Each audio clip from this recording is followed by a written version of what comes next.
Hello, a very good morning. Many thanks for joining us for the Friday edition of our Sports Splash on ABS TV. Happens here weekdays, of course, at 9:20 down to 9:50 a.m. here on ABS TV. Thank you very much for joining us on the show. Today we'll be checking out what's happening from the Glass House. The NFF recently conducted, of course, a seminar for Nigeria Premier Football League match officials, and of course, that was a match commissioner. A seminar held at it was on Wednesday in Abuja. We'll also be telling you that the NNL club owners chairman Godwin Enakena, he's also the chairman of Sporting Lagos, has promised enhancing synergy at the Nigeria National League management. We'll talk about that on the show. And CAF agrees deal with Super Sports and SABC. And also, we'll be telling you that Solanke gets her first England call-up in 7 years. And of course, I will be checking out the fixtures of our league matches across Western Europe. We'll focus on France, Germany, Spain, England, and in Italy. And that will be the last shot on the sports show, Sports Splash on ABS TV. My name is Ike Mokedi. Now, let's begin with our first story. Our first story is from the Glass House, and like we say, if you live in the Glass House, make sure you don't throw stones. Well, let's tell you that all individuals are presently serving as match commissioners in Nigeria football will have to undertake an examination to retain their places as the Nigeria Football Federation moves to ensure that only capable hands are left in the vocation. This was disclosed by the president of the Nigeria Football Federation, Alhaji Ibrahim Musa Gusso, while addressing the match commissioners on the wing of their annual seminar at the Merit House, Abuja. We want only the best hands to continue to function in the very important role of match commissioners in this country. Apart from the fact that this seminar will now be biennial, we are going to conduct an examination to pick the very best who will always make us proud. I am sure that you are looking forward. I'm sure that you are looking forward to becoming FIFA and CAF match commissioners. You can only get to that level if you are competent, capable, and digitally literate. You must also consistently enhance your capacity. Earlier, the chairman of the NFF and Match Commissioners Committee, Alhaji Baba Ganakali, had praised Alhaji Gusso and the NFF board for their support and encouragement of match commissioners, as well as a remarkable improvement in the various leagues over the past 2 years. The Ibrahim Musa Gusso administration has accomplished a number of feats in the past 2 years, including the Super Eagles silver medals at the AFCON, which remains the best performance by the team since we won the trophy in South Africa in 2013. The Super Falcons returned to the Olympics after 16 years, and the qualification of the Falconets and Flamingos for their various FIFA World Cup championships. There has also been resurgence in grassroots football in the state, as well as schools of football. He mentioned, Kale announced that the theme for this year's seminar is match commissioning and the challenges of match reporting with Sir Emmanuel Ochiara, Dr. Sunday Obaseki, and Mr. Danlami Alalana as resource persons at that match commissioner seminar. Gusso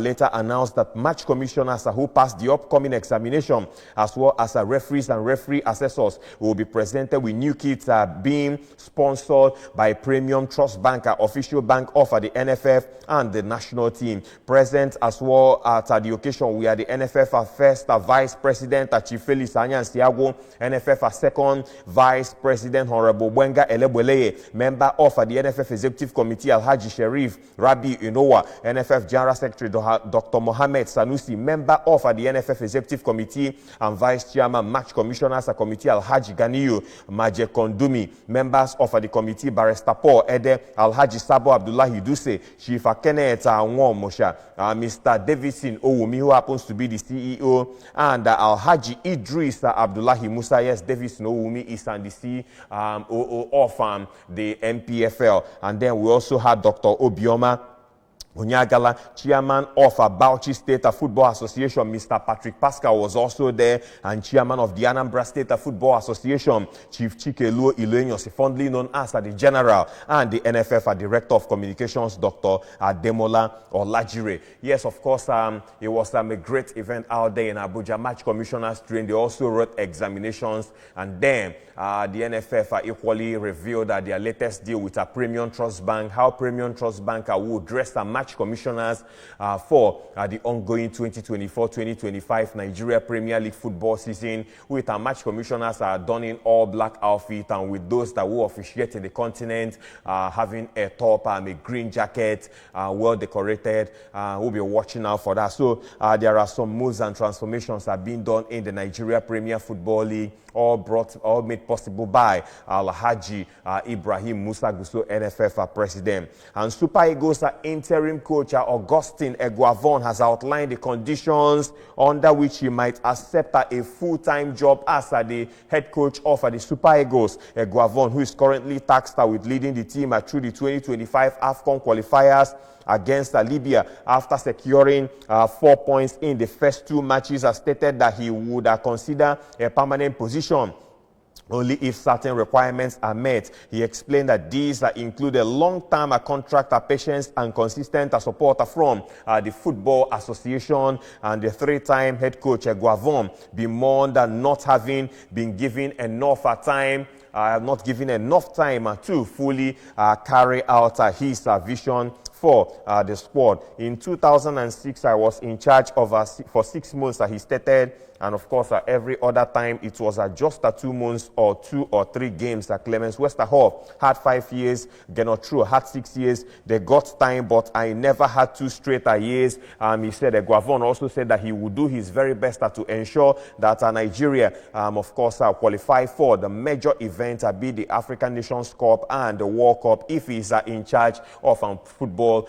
proceedings in the course of that. So the Super Eagles interim coach Eguavon talking about the chances of talking about the chances of the Super Eagles and what he would do, the level of contract or agreement that he needs to have with the NFF to ensure that he delivers what is expected of him as the Super Eagles gaffer. We'll be watching out for that, and let's see what the NFF will come up with in the coming days as regards the contract of the Super Eagles interim coach Augustine Eguavon. Elsewhere, let's talk about the second tier of Nigerian club football. Is known as the Nigeria National League. It's also known as the most important league. Yes, some people will ask, why is it called the most important league? Yes, it is the most important league because the NNL supplies teams to the Premier League, and they also supply teams to the NLO, which is at the third tier. At the end of the season, this is being expected that a total of 12 teams that will be relegated to play in the NLO, where 4 teams will be promoted to the Nigeria Premier Football League. That's why it is being called the most important league. Yes, the chairman of Club Owners Association of the Nigeria National League, Godwin Enakena, has promised an enhanced synergy between the NFF management and Club Owners Association towards taking the league to the next level. The Club Owners Association boss made the remarks during an interview with sports writers on Sunday, the 29th of September 2024, at Bauchi, venue of the annual JARA meeting of the NNL held on Saturday, the 28th of September 2024. The chairman of Sporting Lagos and veteran sports journalist informed that the new executive of the NNL club owners will liaise with the NNL leadership under George Allo for the well-being of the NNL clubs, especially on the issue of some teams who have been moved from the Southern Conference to the Northern Conference in anticipation of the upcoming 2024-2025 NNL season scheduled to kick off on Saturday, the 30th of November 2024. And Akena averred that the decision of the NNL leadership occasioned by the draws ceremony is a bit complicated, but not targeted at victimizing teams from any particular region of the country, but meant to have equal representation. And the football administrator assured that the NNL leadership and the clubs have a synergy geared towards ensuring that the Club Owners Association partner for the growth of the league. He called on all NNL clubs and to trust that the new executives to protect their interests and that of the most important league in the land. So those were the words of Godwin Enakena. He is the chairman of the NNL club owners, and he became the chairman in the aftermath of the election at the annual general meeting of the NNL, which was held on Saturday, the 28th of September. Yours sincerely was there for the coverage of that, and that's why we are bringing you the story about the NNL. Yes, we equally told you that the Nigeria National League will be kickstarting on the 30th of November 2024. And you know, Anambra State has 2 clubs are featuring in the NNL, the state team, which is a Solution FC, fondly known as the Solution Boys, and Idel FC will also be playing in the NNL. Yes, Idel FC will be playing in Group B of the Southern Conference, while Solution FC will be playing in Group A of the Southern Conference, and the Solution FC will be kickstarting their quest for glory. Their first match is against Madiba FC, and that will be for match day 1. They also in the same group with the likes of Sporting Lagos is there in that group. The likes of Warri Wolves is also there in Group A, and they'll also be playing against teams like Kun Khalifa of Owerri.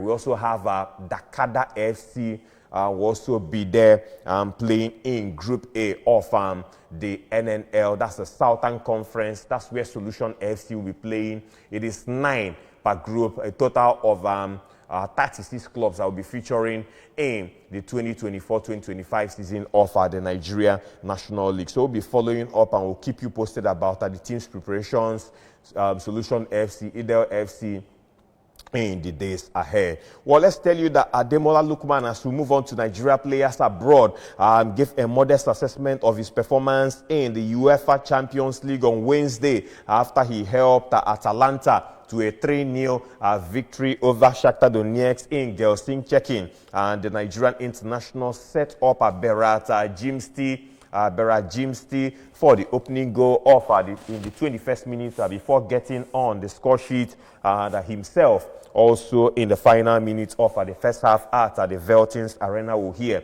And Lookman was a whisker away from adding another goal when he struck at the woodwork, and his efforts were rewarded with the man of the match accolades in that game. And despite being happy to score his first ever goal in Europe's elite club competition, the 26-year-old striker played down the match-winning display against the Miners. Lookman will be licking his lips in anticipation of the clash against Celtic, and that's coming up on October 23rd.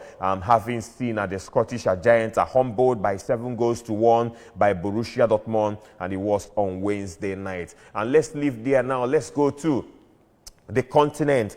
Let's tell you that the Confederation of African Football, CAF, has announced that the TV agreements for the 2024-2025 CAF Interclub competition after sticking up a partnership with Super Sports and SABC. We hear CAF revealed that TV audiences and digital engagement for the Champions League has increased beyond the 40% mark in East Africa and Southern Africa, leading to interest from broadcasters in the African football. He stated the bidding process included the 2024-2025 CAF Champions League, 2024-2025 Confederations Cup, 2024 CAF Women's Champions League, and 2025 CAF Super Cup, with Super Sports winning the pay TV rights in English and the SABC, the free-to-air rights in all languages we hear. The deals cover sub-Saharan African territory, which also saw East African-based Azam Media secure free-to-air rights we hear. And the exponential growth and global competitiveness of football in Africa has resulted in substantial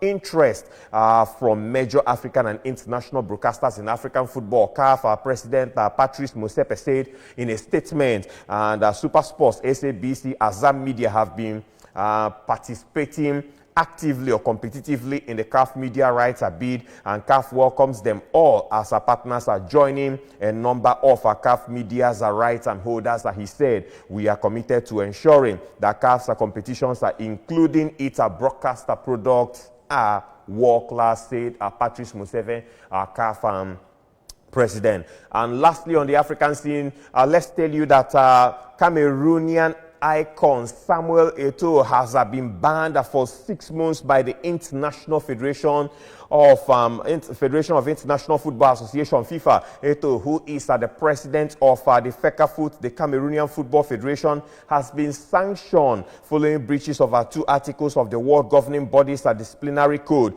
And the sanction concerns the 2024 FIFA Under-20 Women's World Cup last 16 match between Cameroon and Brazil on 11th of September. December, and again, which was won by the South African side 3-1 after extra time. And the former FC Barcelona, Chelsea, and Inter Milan striker is now prevented from attending any national team games due to, of course, a misconduct according to plans that we hear. To the following FIFA statement, and FIFA disciplinary committee has sanctioned the president of a Cameroon Football Federation, Samuel Eto'o, with a 6-month ban from attending matches of Cameroon's representative teams for breaches of Article 13, which they say is offensive behavior and violations of the principles of fair play, and 14, misconduct of players and officials of the FIFA disciplinary code. We hear Mr. Eto'o has been notified and the date on which the sanction comes into force.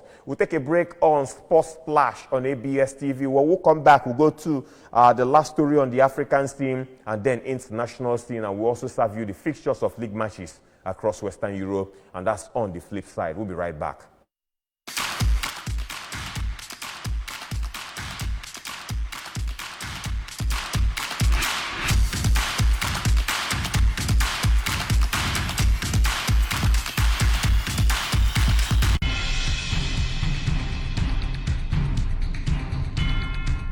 News for Anambra Broadcasting Service ABS audience. You can now watch ABS television through any of these ways. Buy a terrestrial antenna and connect to your television. Search ABS Channel 24 Oka or ABS Channel 27 Onitsha. Install StarTimes cable decoder and search ABS Channel 113. Install Metro Digital cable decoder and search ABS Channel 29. Watch ABS TV on your smart TV or smartphone by downloading Anambra Broadcasting Service app on Google Play Store. Also watch via ABS Facebook page at ABS Radio Television and ABS YouTube page at ABS Television Oka. ABS TV is now also on satellite. You can watch us from anywhere in Nigeria and other African countries. Simply install our TV decoder brand and tune to channel 315, or install any free-to-air satellite decoder and search for ABS TV. Whichever option you choose, stay abreast of breaking news, documentaries, children's shows, talk shows, comedy, sports, movies, and lots more on your darling TV station. For adverts and program sponsorship, contact 0803 388 8526 or 0806 883 9902.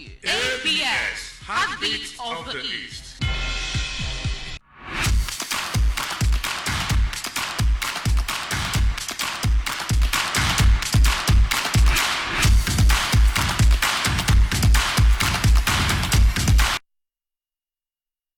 Welcome back to the show Sports Splash on ABS TV, the Friday edition of the show. In the first half, we told you that the NFF conducted a seminar for match commissioners. We equally told you about the terms given by Austin Eguavon if he is to be in charge of the Super Eagles on permanent basis. And there we equally told you about Cameroonian Football Association President Samuel Eto'o, who is in all sorts of troubles with the umbrella body in the globe in charge of football, that's FIFA. And now let's move on to other stories. Aliou Cisse has been relieved of his position as the Senegal coach after 9.5 years in charge of the Teranga Lions. The 48-year-old guided the West Africans to their first continental title, winning the delayed 2021 African Cup of Nations in February 2022. Although his previous contract ended in August, he remains in charge of Senegal's 2025 AFCON qualifiers last month. A 1-1 draw with Burkina Faso and a 1-0 victory over Burundi. And the country's football federation, FSF, wants Cisse's deal to be renewed, but the sports ministry under Basiru Diomaye Faye's new government has made the decision to end his long tenure just 9 days before the next round of matches. While relations between the government who pay the coaches' salary, and the FSF have not always been easy. We hear the timing of the move is a surprise, and Cisse had already called a press conference for Friday to announce his squad for this month, some double header against Malawi. And Cisse, who won 35 caps for the Senegal national team as a player, took charge in March 2015. And his longevity in the role helped establish the Teranga Lions as Africa's top-ranked side for over 4 years. Their Nations Cup title, won on penalty against Egypt in Cameroon, came 3 years after finishing as runners-up at the 2019 edition. of the finals. However, the defense of their trophy earlier this year ended in the last 16 after a penalty shootout defeat against the host and eventual champions, Ivory Coast. Now, moving away from that, let's talk about motorsports. Yes, I love motorsports, especially Formula One. Let's focus on Formula One. In Formula One, Renault will end its Formula One engine program after the 2025 season. The French car company has announced the decision means that Renault Alpine team will have to buy engines from another manufacturer, which is expected to be Mercedes from 2026, and Renault F1 engine facility at Viry-Châtillon in Paris will instead be devoted to development of electric motor and battery technologies, as well as the company's remaining motorsports activity. And the move brings to an end nearly 50 years of a history following Renault's pioneering decision to end F1 in 1977, where the sports first turbocharged the engine. Since then, Renault has made the F1 engines continuously, other than in 1987-1988 season and semi-hiatus from 1998 to 2000.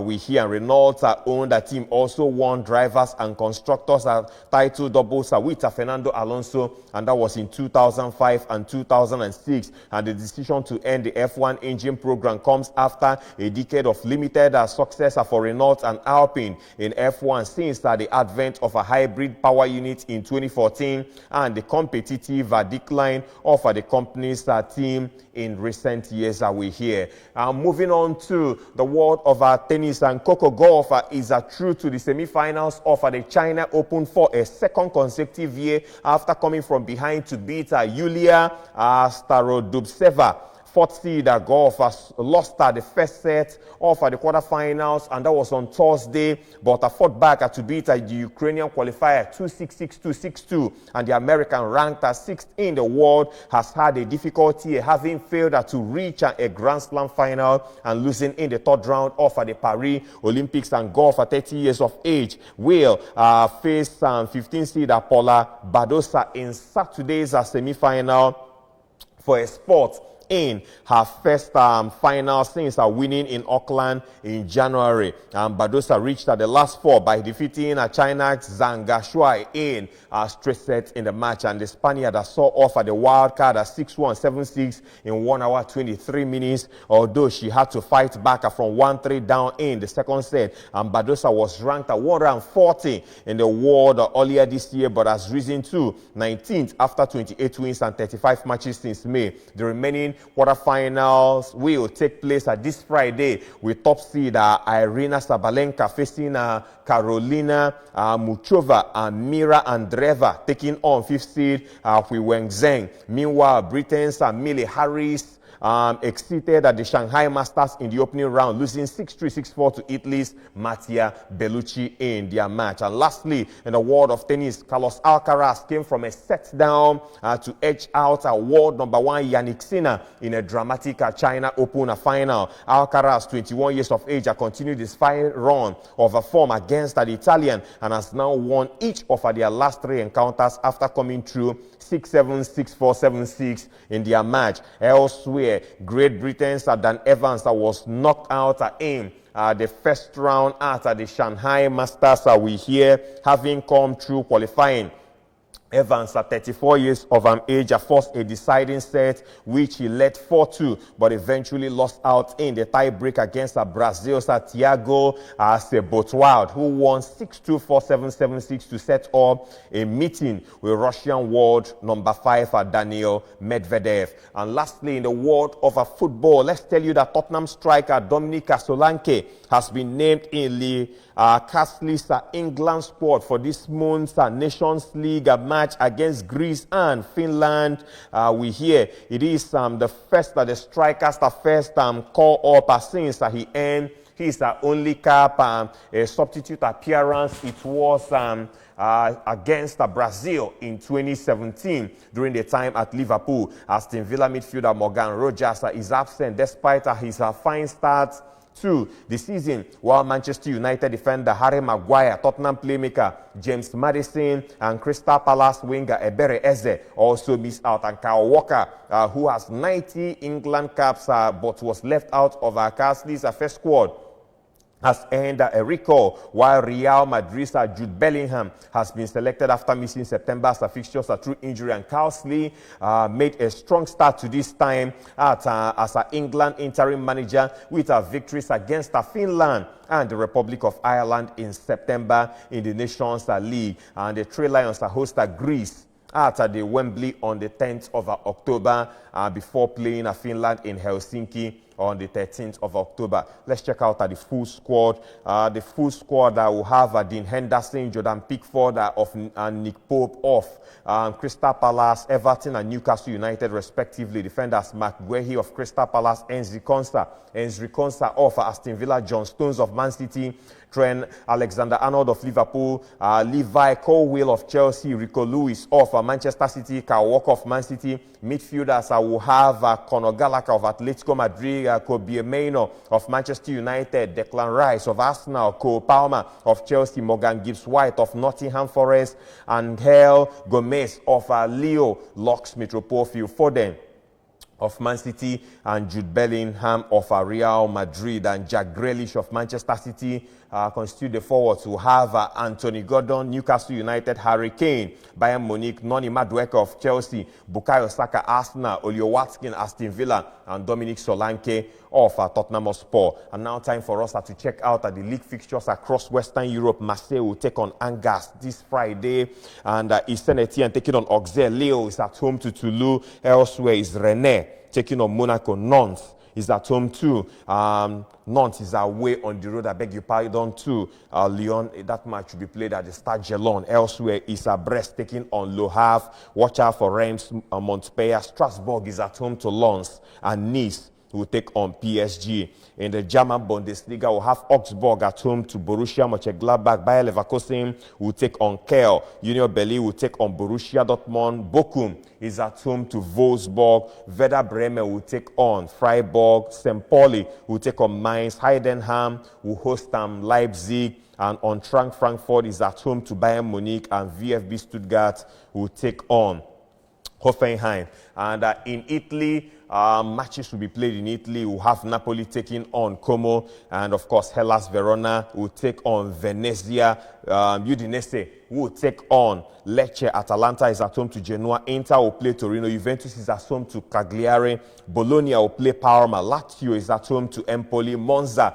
will play AS Roma, and Fiorentina will take on AC Milan. And quickly to Spain, as we get set to wind off, Leganes will take on Valencia. We'll have Espanyol, Real Mallorca. Getafe will take on Osasuna. Las Palmas is at home to Celta Vigo. Real Valladolid will take on Rayo Vallecano. We'll have Real Madrid taking on Villarreal. Girona will take on Athletic Bilbao, Athletic Club. Deportivo Alaves, Barcelona is also in the offing. Sevilla will take on Real Betis. Deportivo Alaves will take on Barcelona, and Real Sociedad will host Real Madrid. Lastly, in England, Crystal Palace will head off at the main match. Crystal Palace taking on Liverpool. Arsenal, Southampton. Brentford will take on Wolverhampton Wanderers. Leicester City will take on Bournemouth. Man City is at home to Fulham. West Ham will play Ipswich Town. Everton, Newcastle United. Aston Villa will play Man City. And Chelsea is at home to Nottingham Forest in a London derby, while Brighton will take on Tottenham Hotspur. That's the show for the morning. Thank you very much for being here. Talking Sports, the show will make a return on Monday for another episode. I am Ike Moked. Have a lovely weekend, and remember to keep sporting. Bye-bye now.